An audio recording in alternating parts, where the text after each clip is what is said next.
Assalamualaikum warahmatullahi wabarakatuh. Selamat pagi semuanya. Pada kesempatan kali ini, saya akan menjelaskan materi kimia organik, yaitu mengenai alkil halida dan amina.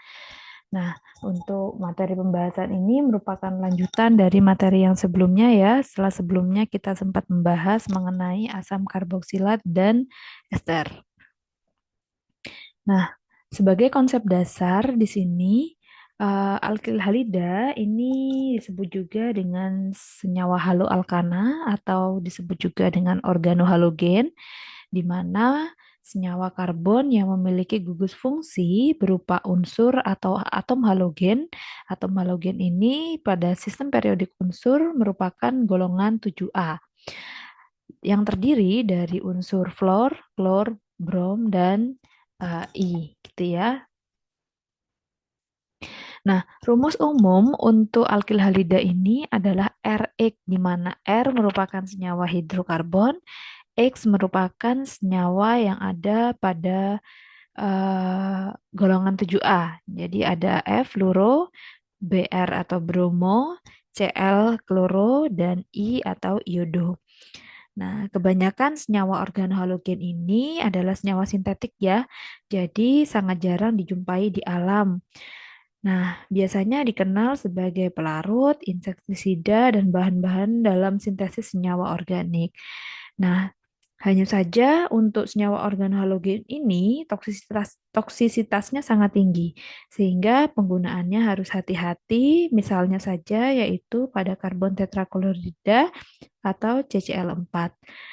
Nah, atau bisa juga kloroform atau CHCl3. Nah, ini merupakan senyawa yang penggunaannya harus hati-hati karena bisa menyebabkan terjadinya kerusakan hati bila dihirup secara berlebihan. Kemudian di sini, nah, ada beberapa jenis organohalida atau halogen organik ya. Nah, berdasarkan gugus yang mengikat halogen, ini dibagi menjadi secara konsep itu ada tiga ya sebenarnya ya. Jadi ada alkyl halida atau Rx itu sendiri, ini adalah R-nya, kemudian Br ini adalah X-nya. Ada halida vinilik di mana ada ikatan rangkap pada rantai karbonnya. Nah, ini ya di sini ada ikatan rangkap. Halida alilik juga ada gitu ya. Nah, ini di sini. Kemudian ada halida benzilik yang terikat pada benzena. Gitu. Ada aril. Nah, ini contohnya seperti ini. Nah, ini adalah jenis-jenis halogen berdasarkan gugus yang mengikat. Nah, kemudian ada berdasarkan jenis atom C pengikat halogen. Nah, ini bisa dibedakan menjadi halida primer, sekunder, dan tersier. Nah, kalau metil halida seperti ini, C berikatan dengan 3 hidrogen gitu ya. Kemudian satu tangan juga terikat pada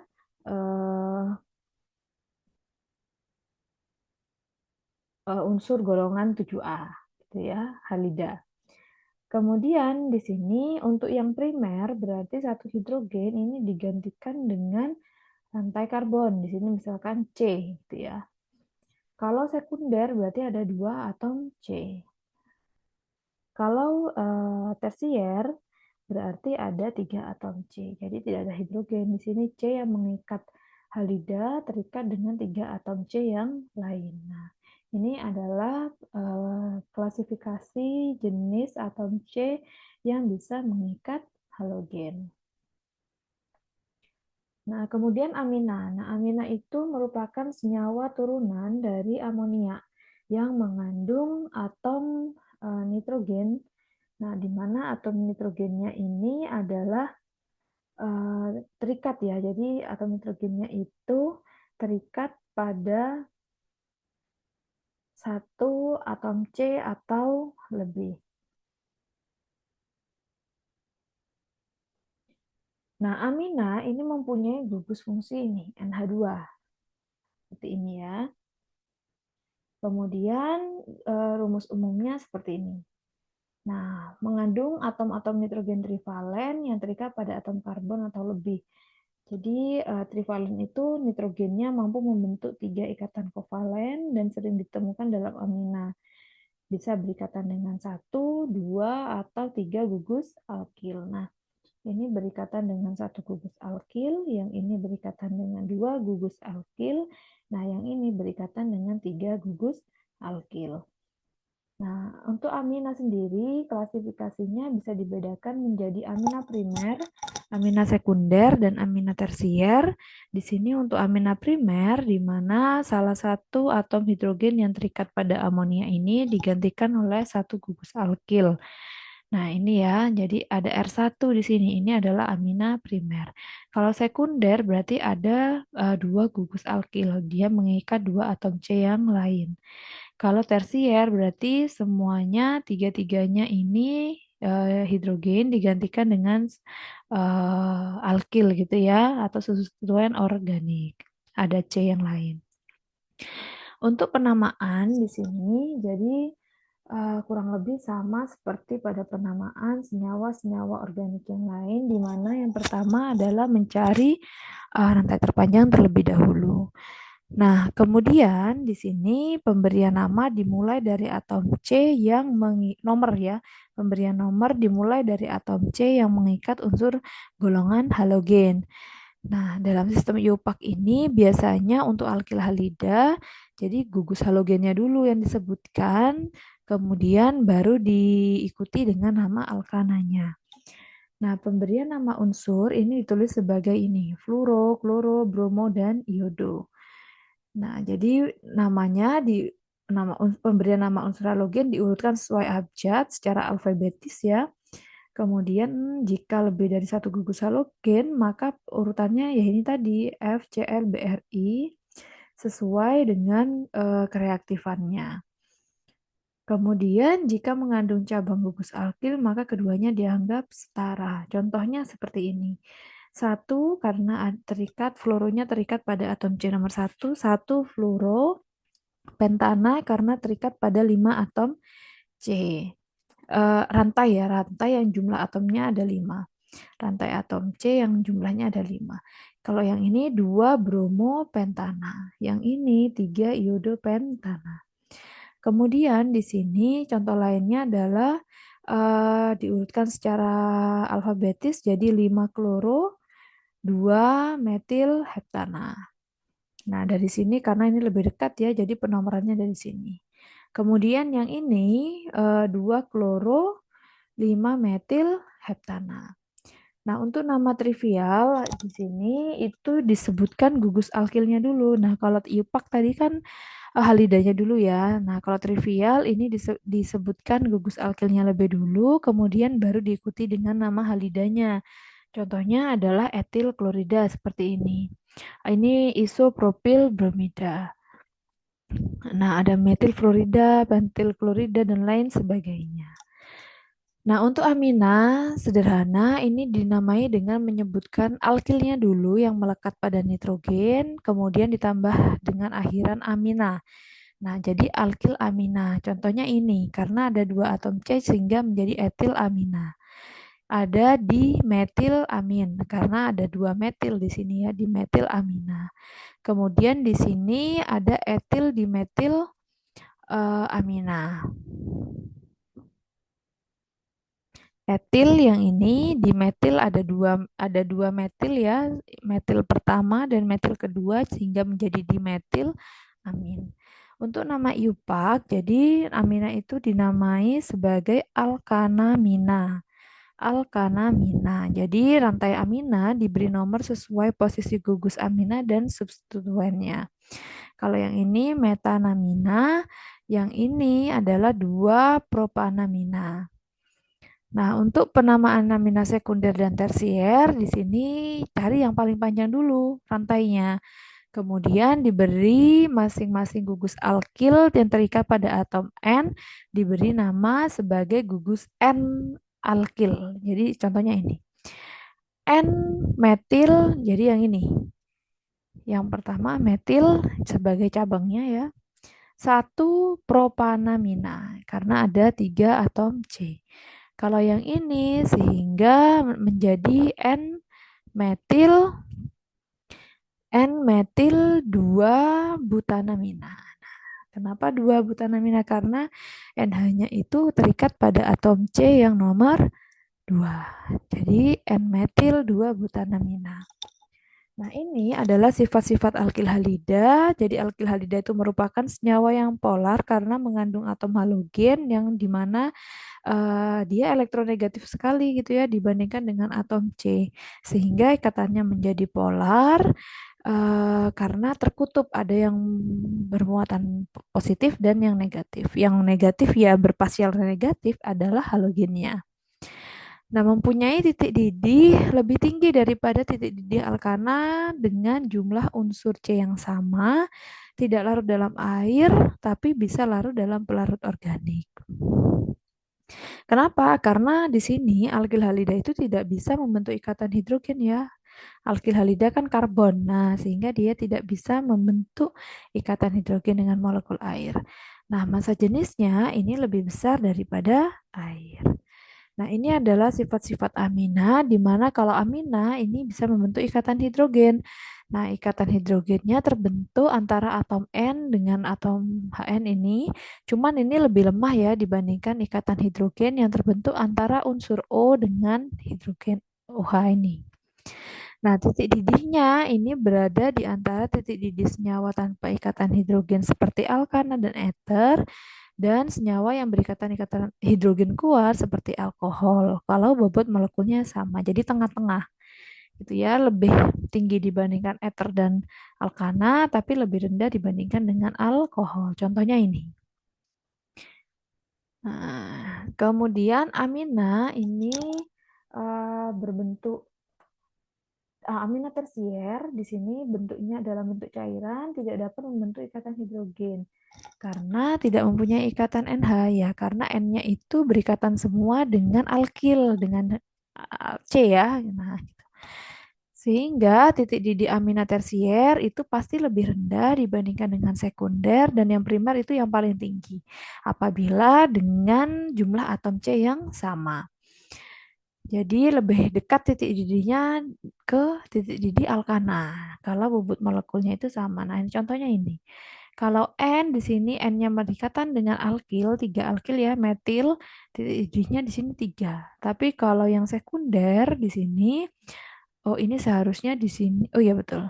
Nah, kalau yang di sini ini titik didihnya minus 10. Kalau yang ini titiknya 48. Nah, ini dan ini rendah ya. Titik didihnya rendah karena tidak ada ikatan hidrogen. Selanjutnya, nah, amina yang bobot molekulnya itu rendah, ini bisa larut dalam air karena bisa membentuk ikatan hidrogen dengan air. Nah, kecuali tadi yang tersier ya. Nah, amina tersier ataupun amina sekunder dan primer dapat membentuk ikatan hidrogen karena punya elektron yang bisa membentuk ikatan hidrogen dengan air. Nah, jadi hanya untuk yang sekunder dan primer saja. Nah, N-nya ya di sini ya. Ini bisa berikatan hidrogen. Nah, amina juga bersifat basa karena punya elektron bebas gitu ya. Jadi bisa digunakan bersama dengan atom yang lain. Pasangan elektron ini menimbulkan adanya densitas elektron atau parsial ya di sekitar atom nitrogen sehingga densitas elektron maka molekulnya semakin basa. Semakin besar densitas elektronnya, maka molekulnya semakin bersifat basa. Nah, ini ada pembuatan alkil halida ya untuk reaksi-reaksinya, di mana kalau dibuat dari alkana, di sini bisa dilihat pada reaksi di bawah. Nah, ketika direaksikan dengan Br2, maka nanti 99% lebih di sini, maka Br akan terikat pada atom C yang tersier. Ini ya, akan terikat pada atom C tersier karena ini lebih stabil dibandingkan dengan Br-nya terikat di samping, di yang primer, gitu ya. Jadi mirip-mirip seperti Markovnikov. Kemudian bisa dibuat juga dengan alkena, di mana alkena ini terjadi melalui proses yang namanya adalah brominasi gugus alilik. Nah, Gugus al gugus alilik itu apa? Nah, gugus alilik itu adalah atom atau gugus di mana posisinya atau atomnya itu berdekatan dengan ikatan rangkap. Jadi bukan di ikatan rangkapnya, tapi dekat dengan ikatan rangkapnya. Bisa di sini, bisa di sini. Nah, contohnya yang ini. Nah, sikloheksana ada ikatan rangkap di sini, tapi nanti BR-nya itu bisa terikat di sini. Jadi ada di posisi alilik. Nah, ini ya, di sini dan di sini. Jadi BR-nya terikat di sini. Kemudian bisa juga dari alkohol. Nah, dengan reaksi asam halida. Nah, prosesnya di sini yang paling mudah itu terjadi pada alkohol tersier. Nah, contohnya ini. Nah, ketika direaksikan di sini alkoholnya dengan HCl, maka nanti akan terbentuk alkil halida. OH-nya akan disubstitusi dengan atom Cl. Kemudian ada reaksi eliminasi. Nah, di sini reaksi eliminasi alkil halida nanti akan membentuk suatu alkena, di mana ketika direaksikan dengan basa kuat gitu ya, Br, ini nanti akan mengalami reaksi eliminasi atau putus. Kemudian di sini akan terbentuk ikatan rangkap. Nah, seharusnya di sini KBr ya, bukan KCl, ini KBr harus. Kemudian berikutnya yang ini, nah ini juga akan terbentuk ikatan rangkap, jadi BR-nya putus, nanti akan digantikan dengan ikatan rangkap. Nah, perlu diingat, reaksi eliminasi itu merupakan reaksi pembentukan ikatan rangkap. Nah, kemudian ada 2 kloropropana, sama juga ya, jadi Cl-nya ini nanti akan putus, kemudian terbentuk ikatan rangkap di sini, membentuk propana. Nah, ada juga untuk amina, ada reaksi asam basa. Nah, seperti ini ya. Jadi nanti akan membentuk suatu garam. Karena amina itu merupakan basa, ketika bereaksi dengan HCl, maka akan terbentuk garam alkil amonium. Kemudian di sini uh, ini reaksinya begini ya jadinya ya. Nah, kemudian ada sintesis amina, ini lebih tidak begitu jelas ya, jadi lebih jelas yang ini. Jadi alkil halida ketika direaksikan dengan amonia, maka nanti akan menghasilkan amina primer. Jadi ini nanti pasangan elektron bebasnya akan berikatan dengan gugus alkil di sini, kemudian X. Nah, di sini halidanya akan putus. Sama yang ini pun juga begitu. Kemudian untuk reduksi senyawa nitroaromatik, nah ini ada nitro di sini, ada NO2, ketika direduksi maka dia akan menjadi NH2. Ini pun juga sama. Nah, ini juga sama. Jadi NO2-nya tereduksi menjadi NH2. Nah, kalau dari senyawa reduksi senyawa nitril, nitril ini juga bisa direduksi jadi NH2 ya, dengan menggunakan katalis. Sehingga di sini ketika CH2CN, nah ada CN, CN-nya nanti akan tereduksi menjadi NH2. Dan ini juga sama, CN-nya akan tereduksi menjadi NH2.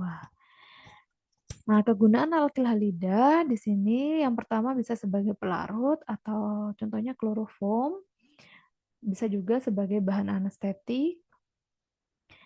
Kemudian sebagai bahan pendingin ruangan, contohnya adalah freon yang merupakan suatu alkil halida, pelapis alat masak, politetrafluoroetana gitu ya. Nah, ini contohnya ya, strukturnya halotan, anestesi ya, ini. Kemudian freon, kemudian ada fumigan, bromometan. Nah, atau juga bisa merupakan senyawa penuntun untuk penemuan pembuatan obat baru seperti ini epibatidin. Nah, ini lebih potensialnya lebih 200 kali lebih dibandingkan dengan morfin ya untuk pereda nyeri. Nah, kegunaan amina yang pertama sebagai pewarna di mana itu merupakan amina aromatik primer, contohnya adalah methyl orange. Untuk obat contohnya adalah klorfeniramin, di mana merupakan antihistamin yang membantu untuk meringankan gangguan alergi. Ada efridina yang berkhasiat sebagai peluru dahak, meskalina dan amfetamin. Metamfetamin itu juga termasuk ke dalam senyawa-senyawa amina, di mana ini terdaftar sebagai zat yang memberikan efek stimulan dan ini tidak bisa digunakan secara bebas gitu ya, termasuk dalam golongan nafsa gitu. Nah, baik, itu saja yang bisa saya sampaikan untuk materi hari ini. Untuk latihan soal bisa langsung diakses di link Google Drive untuk menambah pemahaman terkait dengan materi mengenai alkil halida dan amina. Kurang lebihnya saya mohon maaf. Saya akhiri. Assalamualaikum warahmatullahi wabarakatuh.